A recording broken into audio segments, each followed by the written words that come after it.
I'm sorry to interrupt you, Elizabeth, if you still even remember that name, but I'm afraid you've been misinformed. You are not here to receive a gift, nor have you been called here by the individual you assume, although you have been indeed called. You have all been called here into a labyrinth of sounds and smells, misdirection and misfortune, a labyrinth with no exit, a maze with no prize. You don't even realize that you are trapped. Your lust for blood has driven you in endless circles, chasing the cries of children in some unseen chamber, always seeming so near, yet somehow out of reach. But you will never find them. None of you will. This is where your story ends. And to you, my brave volunteer, who somehow found this job listing not intended for you, although there was a way planned out for you. I have a feeling that's not what you want. I have a feeling that you are right where you want to be. I am remaining here as well. I am nearby. This place will not be remembered, and the memory of everything that started this can finally begin to fade away, as the agony of every tragedy should. And to you monsters trapped in the corridors, be still and give up your spirits. They don't belong to you. For most of you, I believe there is peace and perhaps more waiting for you after the smoke clears. Although for one of you, the darkest pit of hell has opened to swallow you whole. So don't keep the devil waiting, friend. I mean Taylor Stenhouse. My daughter, if you can hear me, I knew you would return as well. It's in your nature to protect the innocent. I'm sorry that on the day that you were shut out and left to die, no one was there to lift up into your arms with the way you lifted into yours. And then what became of you? I should have known you wouldn't be content to disappear, not my daughter. I couldn't save you then, so let me save you now. It's time to rest for you and those you have carried in your arms. This ends all of us. Hello, everyone. Welcome to the Kinocast. Um, so, as of this recording, it's been a few days since the Kinocast has turned 3 years old. And what fitting way to celebrate that by discussing Five Nights at Freddy's. Just kidding, that this is not the celebration episode. Although in some way it is. But it isn't. But it's not. But it is. But it's not. Oh well. Um, so here to discuss Five Nights at Freddy's, I'm here with Trevor, who is now making his 12th appearance on the Kinocast. So this is his 12th appearance, which would put him on the same spot with Sabrina as the most occurring guest on the Kinocast. So this dude is almost there with like the most occurring guest. Give a speech. You can give a speech. Is it the one about the animatronics getting quirky at night? Basically, yes. All right, all right. Yeah, no, it's been a lot of fun, and I hope to continue popping in now and then. I had no idea it was that many times until I looked the other day. Like, holy crap! Wow. Yeah, congratulations. You have a problem. Yeah, It's called too much free time. I like talking about movies. It's a big problem. What are you gonna do? Cancel me? Do it! I dare you. So, yeah, we're talking about FNAF, and funny thing is that over this week since I've seen the film, I've been kind of turned into this FNAF fan because I've been interested in the lore. Although I've seen videos before, but now my TikTok feed is full of FNAF memes, and I've been watching playthroughs now, and I've been wanting to play the game. So, congratulations, Blumhouse, you big cash cow! Look what you made me do. You turned me into a FNAF guy. For anyone listening to just the audio, he has a whole wall of plushies. It's his entire background. Yeah, Yeah. it's just like a shelf of all those balloon boys. He's got Funtime Freddy, Funtime Chica, 4th of July Freddy, really all of them. Yeah. So we're gonna talk some real shit on Kinocast here right now. Does anyone else think the chicken is hot? Markiplier, I guess. See, this is where I start to lose viewers. Chicken hot joke. So we done it. We done it. That's it. That's the Kinocast. Chicken hot.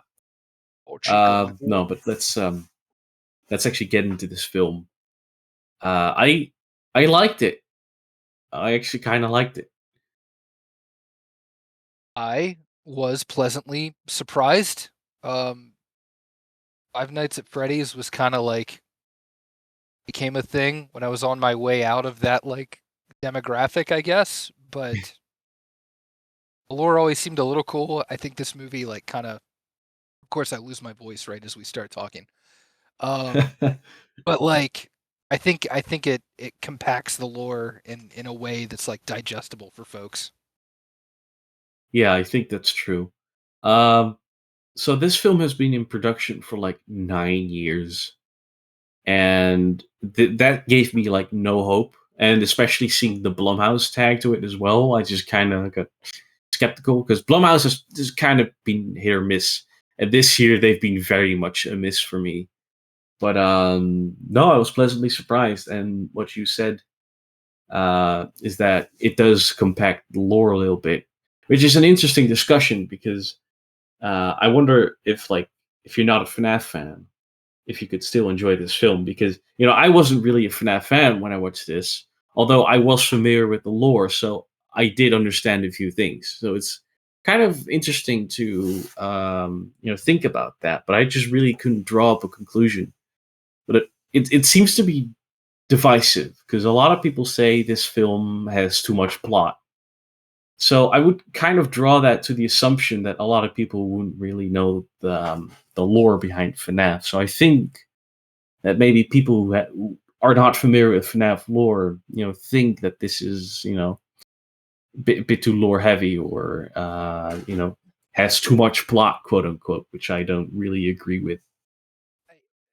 I don't think it has too much plot. I think like it hits the big beats. Again, I don't have the most familiarity with the lore or anything, but Yeah. like it's kind of in this weird middle ground where like to a hardcore fan, it's like stuff they already know, but to someone from like an outside perspective, like it it doesn't articulate like every beat. And there were a lot of times where I'm like, why is this happening? Like a lot of the time with like the God, why am I forgetting his name? Afton. William Like, Afton. yeah, just like a lot of his stuff, I'm like, okay, we get it. He kills kids, he kidnaps children, he can somehow control these animatronics, but why? I don't think I need the well, okay, maybe I need the why, but Yeah. that's one of those things that kind of ruined Willy's Wonderland for me, is that Mhm. they dove into the why and the why kind of sucked ass. But This maybe is a FNAF is a different thing because FNAF is like has like a big lore. But if you would explain the why, then this film would probably be like 4 hours long. So I That's do fair. think we needed more. I think we needed more William Afton and Springtrap because he does kind of show up at the start and at the end, and that's kind of it. There's no overall threat about him, but I, if we would add the why, then it would just be just take longer, And I think that's something this sequel can set up pretty easily because there will most likely be a sequel if you're looking at the money it's bringing in right now. There's just like a lot of times in the third act where I was just like, okay, I feel like they maybe spent a little too much on the first act, and like I'm not getting enough information here. Hmm. See, that's the thing with me is that I got enough information, but Mhm. that's because I watched a video about entire FNAF lore before going in, and that educated me pretty well. So I think once again, Oh, that's like one of those things. If you're familiar with it works much better actually. how much longer was that video than the actual movie? Um, that video was actually about 20 minutes, so Oh my god, I was yeah, expecting it's actually not a bad video. I can't remember the name. gotcha. But God forbid, I credit another YouTuber on this account because everyone's supposed to watch us and us alone, Just not us. anyone else, except for when in the Exorcist episode I mentioned Red Letter Media. Go watch their Exorcist videos. Go back to something you said a little bit ago, though. I think it needs to be said. This is a strictly anti Willy's Wonderland podcast right now. Yeah, because this seems to be a hot take. Apparently, is that Yeah, Willy's Wonderland? a lot of people like Willy's Wonderland, and I think it's one of those things where, and I don't mean to belittle anyone, but they're like, "Oh, Nicolas Cage is on screen, so it's a 10 out of 10," and then they like kind of glaze over everything that's kind of shit with Willy's Wonderland. Because what? Don't get me wrong, Nicolas Cage is good in that film, but you know why he's good? It's because he has no lines.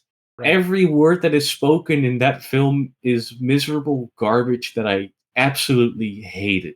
Every character in that film was just awful,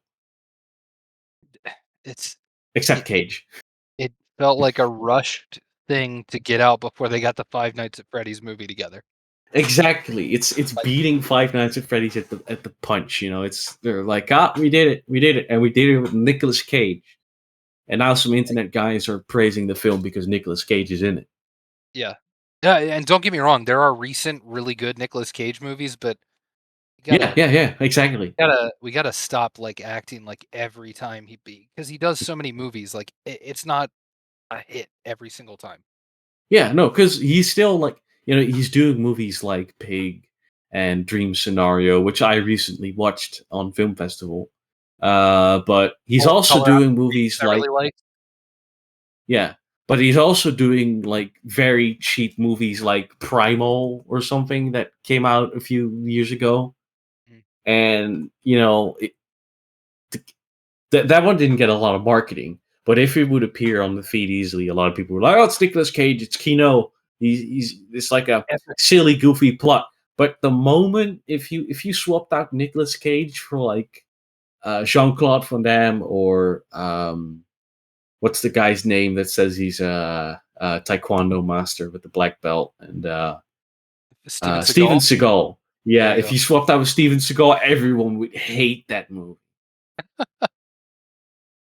But yeah, no, I just do not like Willy's Wonderland. It was half okay, and just the rest was miserable. As soon as those teenagers came in, it was not great. I think like one big thing with Five Nights at Freddy's, like, and it's something other movies and IPs have done in the past that I absolutely hate. Stop announcing the second something's greenlit, because it's Yeah, like yeah, no, exactly. Blumhouse like did a bunch of like PR the second they got the rights to this, and it makes it feel like the movie's in like production for like years and years and years, and Yeah, it's just it's frustrating because it's like people talk about the movie for like years and then it comes out and everybody gets their hopes up it's going to be like something insane, and then it's like because it's a pretty solid little movie, but I do think that for a movie that has been in development for like 9 years, I do think that's like this is what you came up with. Because this is what happens with films like this. It's like they take all of those scripts that were made and they just like, oh, let's bundle the best ideas, and then it kind of just like it's like okay, it's fine.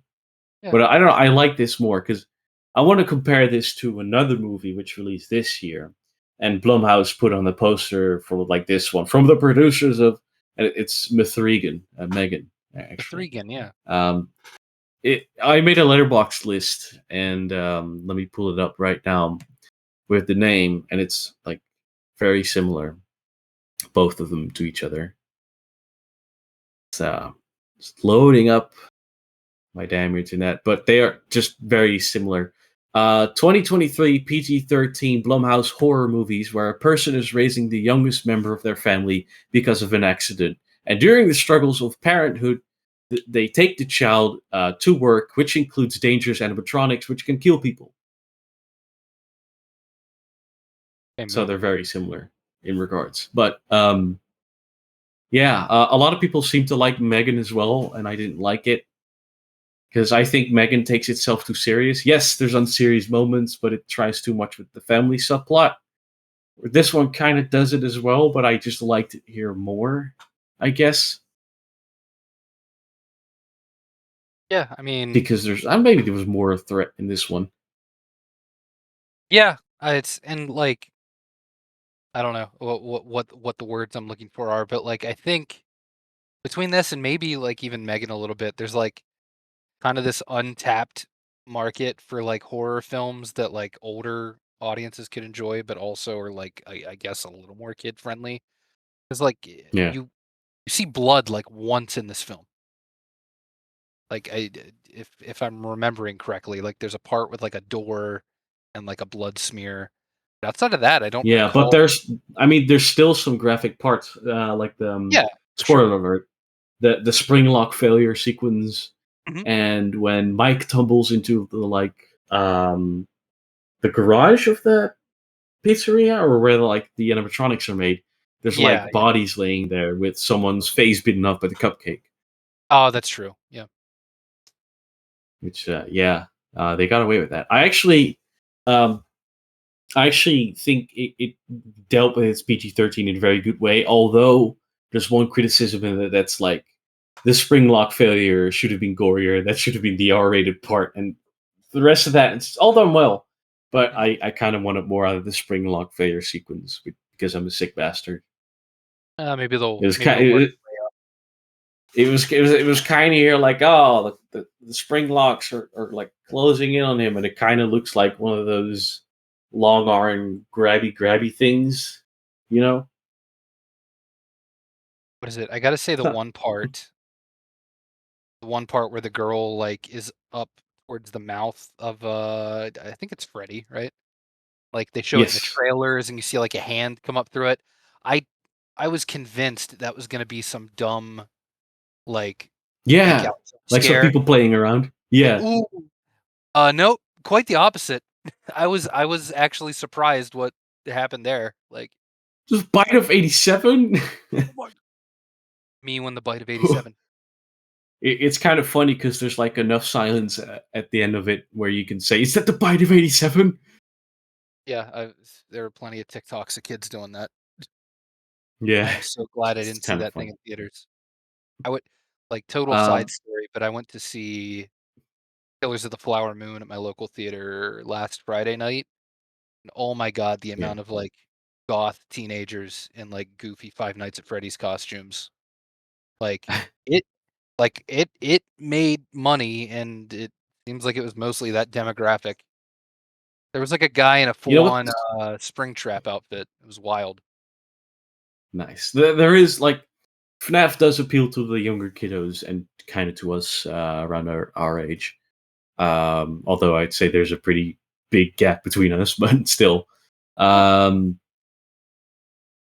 there's in my country, FNAF is actually rated ages 16 and up, which has got some uproar from the fans because apparently, because I'm looking at TikTok, all of the FNAF fans here are under like 16 years old.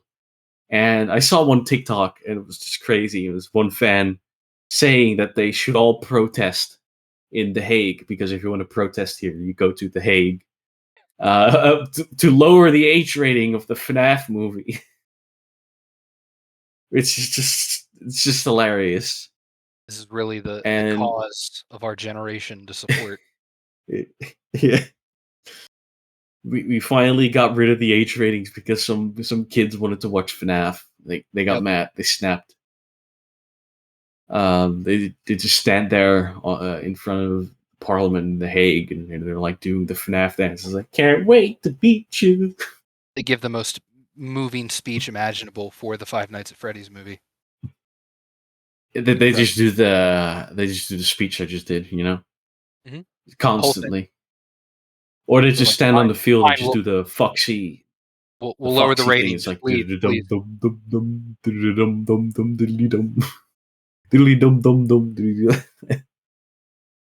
Yeah. Oh, Something I think everyone agrees with on this film is that the animatronics look incredible, courtesy of the Jim Henson Company. oh, It's like absolutely.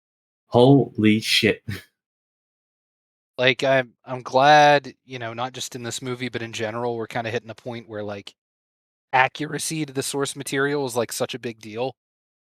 Like, it's Yeah, just it's cool to see it, like I mean, creative liberties are always fun, but seeing, like, an exact representation of, like, what you see in the games is cool. it's kind of cool. Yeah, had this come out in like the year 2000, which it couldn't have, but like X Men, they would probably just be dressed in like leather suits, all in black. That'd be What funny. do you expect? Someone with a top hat in a bear costume? Jesus Christ. Ugh. I wanted a part where Foxy runs real fast at the camera. Yeah, yeah. Oh well. It's kind of because this is very different from the games. Because in the games, you kind of have to like, well, you don't fight the animatronics, but keep them out. And in this one, they're not really the antagonists. Um, because there's a sequence where they're literally building the pillow fort. They're like antagonists for a few seconds, like seconds or minutes. That's because William Afton is like, oh, well, you gotta kill the kiddo now. But Gotta kill the bitch. yeah, it's more Yeah, Springtrap, and what I said is like he needed a more overall presence to establish the true villain in this one. Although I do understand kind of hiding him in the shadows and having you build your skepticism towards the animatronics like the main character Mike is doing. mhm. I really I enjoyed like Mike's backstory a little bit. Like it actually had like a good tone to it. It didn't feel like kind of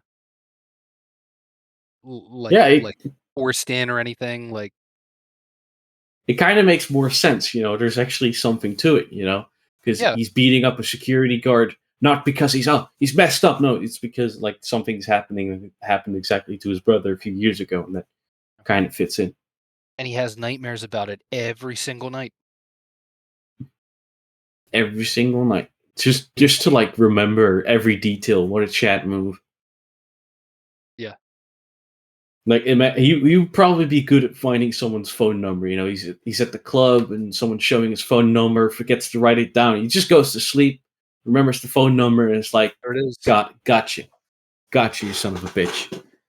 So when I was watching the film, everyone is familiar with the animatronics dancing in the game to a piece of classical music. You might know it as a horror, horror, horror, horror. That's everything I'll do now. But No, just do the whole thing. Do the whole thing. it, in this one, they're actually like singing a song, and it's like, oh, that's pretty cool. And then I search up the song and listen to the lyrics, and it's literally listening to someone's dreams, which is what the animatronics are doing to Mike. Which I feel stupid for missing out on. That's so Poetry. obvious.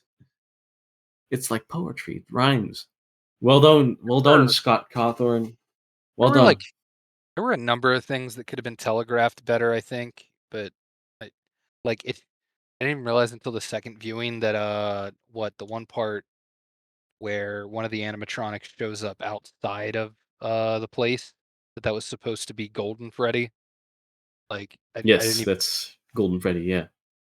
the lighting or whatever, it made him look very similar. Like I guess he's missing the one eye, but I don't know. He's also missing an ear. There's wire sticking out of him. That's true. That's true. I'm just dumb. I'm not up on So my it's FNAF that's fun. lore. But I do agree with that. Is that Yeah. some things could have been telegraphed better? The writing isn't fantastic. It still is like some very like beginner's choicey scripts. It is a very safe film.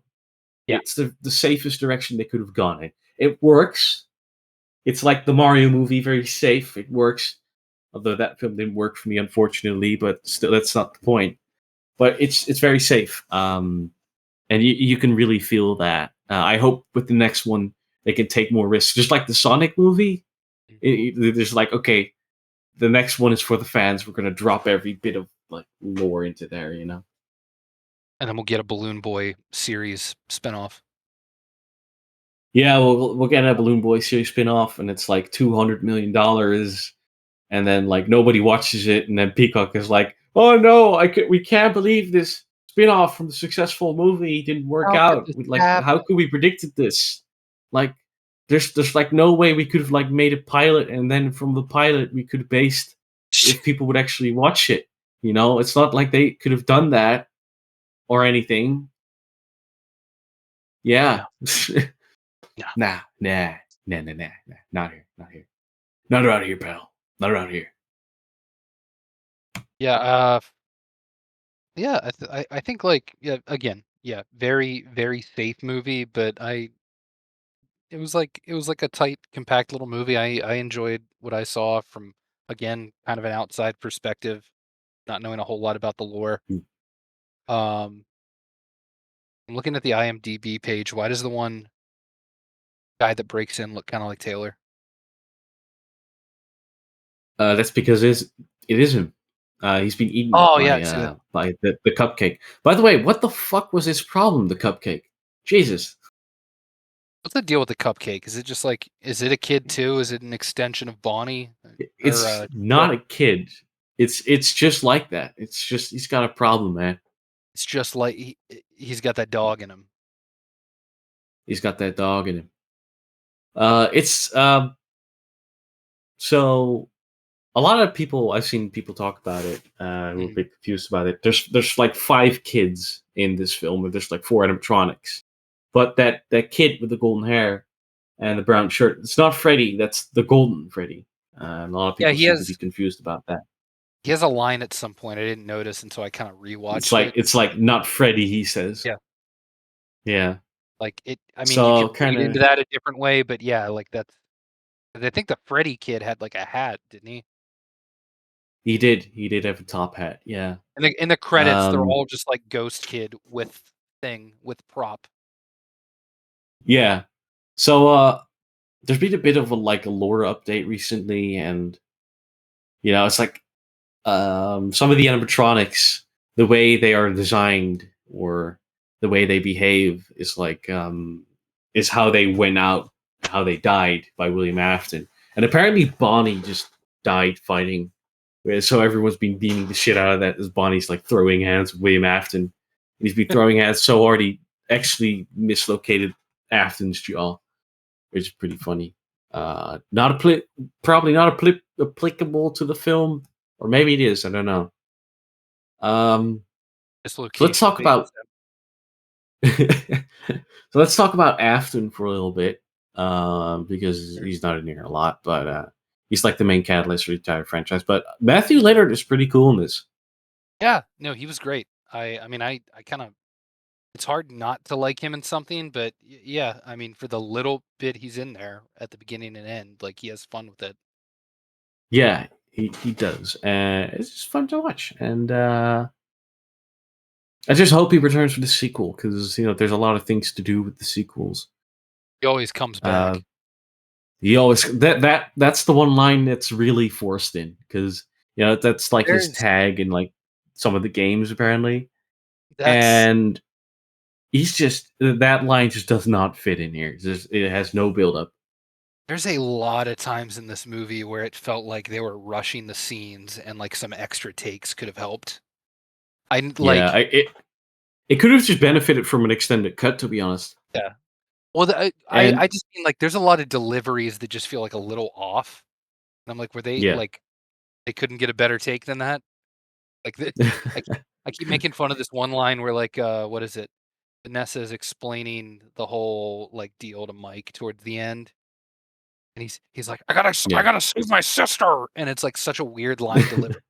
It's like, really, you couldn't get another take on that one, or but and I think the same thing's there. He does the line, but it's, like, so just nothing. Like, there's, like, no energy in it. It's like yeah. he's rushing to get it out. "I'll always come back." It's like, you coulda went and way then more. the, and then there's lines in the film that just hit you out of nowhere, and you're like, "Damn!" For instance, like, why does everyone look at you like that? It's the way they hate you. Yeah. It's like, damn. That's like an unexpected slap to the face to everyone for some reason. Core at it.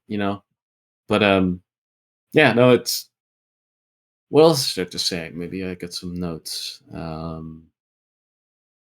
like The the post credit scenes, oh, yeah. a little balloon boy stepping in, and at the end, because I'm not too familiar with it, but it's apparently supposed to be the marionette saying "Find me," and then like the lullaby box It's plays. Which, for those who don't know, the marionette is So William Afton opened Freddy Fazbear's Pizzeria with another person. I forgot his name. And Afton killed that kid, and the soul of that kid went to like into a puppet, and that's like the marionette. So Souls I of hope I kids got it right. puppets in this. Sorry. I said souls of kids are always going into like puppets and stuff in this series. Yeah, it's just yeah, you can assume that. It's they should do a crossover with The Exorcist. Five Nights at Exorcist. Good title. That was, That doesn't that need that a would be the only way to like get The Exorcist sequels to make any money, and then to like have the $4 million back. It's like crossover with the Five Nights at Freddy's, you know. all the religions of the world come together to stop the animatronics. Well, we can't stop the animatronics because of the patriarchy, you know. There's a That's fair. patriarchy in place called William Afton who's stopping The Exorcist. She wasn't allowed to go into Freddy Fazbear's Pizzeria. She wasn't allowed to go in because of the patriarchy. She was not allowed. Ugh. It's like, ma'am, two people died in that pizzeria. I don't care. It's the patriarchy, and then she gets like, because she already gets her eyes stabbed out, so she probably just gets her ears like, her ears all fucked up. So yeah. God. Oh, Oedipus. Ugh. So yeah, I guess that's it. I don't have much more to say other than my verdict for this film entirely is that I enjoyed it. I'm not a huge FNAF fan, but I do know the lore, so I understood it. It's kind of basic, you know. It's like it feels like baby's first horror movie, although the term is kind of stupid. But there's like obvious mistakes. But for what it was kind of well done, and I'll take it. You know, I'll take it. It's fine. And it's much better than Willy's Wonderland, which I will not revisit. I might revisit Megan for the unrated cut, and I hope this one gets like an unrated or extended cut. It'd be cool. But yeah, I liked it, and it does have its shortcomings, but I don't think it's that bad. And a lot of people seem to be overreacting, and some people are like, on both fronts. Like some people think it's really bad, and some people think it's like pretty good. But it's like it's okay. So I'll give it a 7. Yeah, I mean, I'd say, yeah, agreeing there. It's kind of like in that middle ground. I think like again, like I feel like when I was a kid, there was so many like kind of kid horror movies out there. Like they weren't like super graphic, but they were fun. Like I remember what I really liked this one Goosebumps one when I was a kid. It was like some Goosebumps episode that was basically like an hour and a half long. But like Yeah. you don't see as much of that these days, and I think this is like almost a better version of that because like an adult can enjoy it too. Like I had fun with it. Like, is it Yeah. my favorite horror movie ever? No. Am I gonna No. rewatch it anytime soon? Probably not. But I mean, it's serviceable. It did what it set out to do. Now again, the fact they announced it right when it was greenlit, that Yeah. in the back of my head, I'm like, oh, was it really like worth it? But They it just need to did the stop job doing it that did. for anything. Yeah, Looking at like you, Elder Scrolls 6. yeah. Anytime a popular IP gets like a sequel or like an adaptation, just stop announcing the second the rights are sold because it's like Yeah. people aren't Disney gonna is the know worst don't offender of expect this. anything. Yeah, Remember Patty Jenkins' Rogue Squadron? Well, neither does Disney anymore. I'm getting they've been awfully quiet about that live action Hercules for a while. That's apparently based on TikTok culture. That combination of words made me really lightheaded when I first saw those articles. I just don't bother with the live action anymore. But yeah, this film, at least it's the least embarrassing Blumhouse movie released this year. Because if I you look at the competition being Megan and The Exorcist Believer, oof, that's rough. think That's not good. But yeah, oh, this is gonna make them a lot of money. I don't think I said my score, but I would probably put it at about 6.5. Just Yeah, that's very, absolutely fair very enough. middle ground, but yeah, no, it's insane just how much money they've made back off of it. Because what was the budget again? It was like 20 million, I've heard. yeah, and I think domestically here over the weekend it did like 80. Worldwide, it was like well Yeah. over 100. So So it was indeed $20 million, which is like Blumhouse just knows how to do it. mhm. Let's see what the box office so far. Box office FNAF. This is your So new I think it. this is your Oh, new I segment, think Freddy Fact Bear. Freddy Fact Bear Yeah, or that's the intro. Freddy's Fact Bear. But he edit in the bear. Um, Domestic all time. Come on, show me the money. Show me the money. Please. That's very very bad. It has Budget. already made a $152 million worldwide. Yeah, So wild. like it's already made back like twice its budget. So it's like we're winning. FNAF fans winning. And I mean, at least in the Although US, I don't know about in like Europe or anything, but at least in the US, it came out on domestic streaming. 92. Well, no, I 92 mean, I million. was gonna say Oh, like oh, you mean streaming? Yeah, released it on still made Peacock. that, Yeah, still did that well. Like yeah, that's it's great. very insane because Halloween Kills had the same thing where it released on streaming, and that did not well. Halloween Ends as well. They Um, I mean, this and other recent movies, I don't know what the deal with is with like Peacock, but they don't like do a good job of promoting like, hey, we have a movie on here that on release day. Because like I don't know, I yeah, think I got an ad for it once, and I happened to just have Peacock up, and it's like, oh crap, they had like actually have it on here. it's there. Weird. Yeah. So no, it did not have any streaming release in my country because we don't have Peacock. We have Sky Showtime and Sky Showdown, which is Paramount Plus combined with Peacock, but they don't release the like new films on there, so they just leave it in cinemas.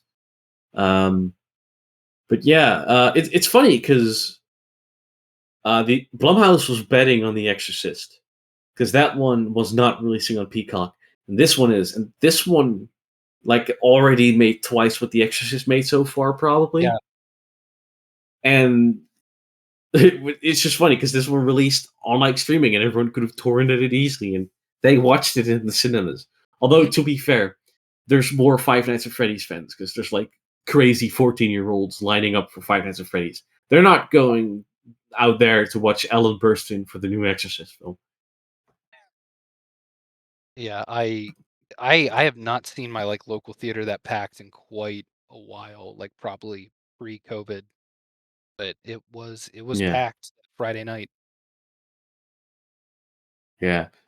Correction. Exorcist made 122 million worldwide in the new one, but that's FNAF is like it's been out for a week and made 50 million, about 40 million more than that. So you know, yeah, that's crazy. Yeah, I'm sorry to bring up The Exorcist again because that movie just pisses me off. Left a It's bad just taste oh in my your mouth. god. Blumhouse, next time release FNAF cinemas only and The Exorcist on Poppycock so I can torrent it. It's the British version of Peacock. Yeah, it's Poppycock. That's a very that. Let's pretend that wasn't British. That was just something stupid. Um, so I guess that wraps it up for next Perfect. week, over this week. I mean, You're from the join us future. next week. Yeah, I'm from the future. This wraps it up for next week. I'm here. I'm here to tell you that I have assassinated David Gordon Green, and he cannot make any more Exorcist movies. Oh my god. Every episode Anyways, we join us next week when we're going to have a Doctor Who mega special where we're going to talk about all 60 years of Doctor Who. It will be a very fun episode. I got some questions lined up already. I'm going to do through a rewatch, and it's going to be very exciting. And well, I've said this before in a previous episode, but soon we're going to record a drive watch party for the third anniversary. So be on the lookout for that. And well, thank you all for listening. You can support us by just liking, sharing, subscribing, or if you're even a diehard fan, subscribe to the Patreon. And yeah, because anything just means the world for us. And just want to say to all of you, thank you for listening for these 3 years and that we're still running. It's just incredible. And it just warms my heart that we're out of COVID and we're still kicking. So thank you all, and see you guys next week. Bye.